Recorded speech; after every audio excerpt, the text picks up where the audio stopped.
大家全都失踪了。我找遍了整个童话王国都没有找到他们。你们都给我变鸟，变好多好多的鸟，变各种各样的鸟。啊，有4只摇头小鸟。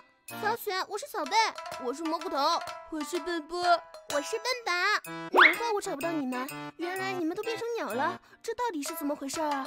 昨天我们去摇头鸟王国玩，回来就变成这样了。我本来也想去的，结果没有去成。事情是这样的，我们要去摇头鸟王国玩，对上暗号才能进入。你们都给我变鸟，变好多好多的鸟，变各种各样的鸟。我就喜欢，变给我看。鸟儿鸟儿快出来，鸟儿鸟儿不出来，鸟儿鸟儿出不来。自己变鸟，到我了吗？最后一句是啊。小雪，你快点说呀，别耽误我们进摇头鸟王国啊！我想不起来了，屏幕前的小伙伴们，你们知道最后一句是什么吗？知道的话就快在评论区或弹幕里告诉我吧。时间到，小雪没有对上暗号，不能进入，其他人可以进入。好耶，去摇头鸟王国玩喽！别丢下我一个人呀！小花仙，你能帮他们恢复原样吗？这个魔法我解除不了，我去找找有没有什么别的办法。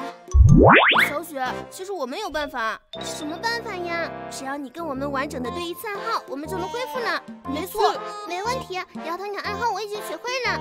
小雪不知道的是，只要她对出暗号，我们4个人都能恢复。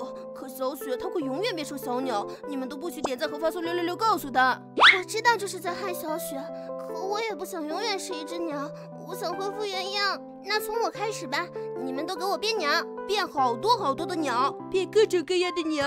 我就喜欢，变给我看。到我了。其实小伙伴们发送的666我已经看到了，我知道只要我对出暗号就会变成小鸟，可他们都是我的朋友呀，用我一个人换他们4个恢复原样，我愿意。鸟儿鸟儿快出来，鸟儿鸟儿不出来，鸟儿鸟儿出不来，自己变鸟，我飞。你们4个真是太自私了。其实小朋友们早就发送666把真相告诉小雪了，小雪也知道只要对出暗号她就会变成鸟，可是她为了救你们还是选择牺牲自己。小花仙，别怪他们了，是我自愿的。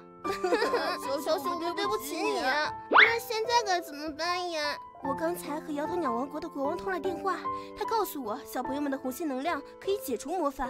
屏幕前的小伙伴们，求你们发送多多的小红心，用红心魔法帮小雪恢复原样吧。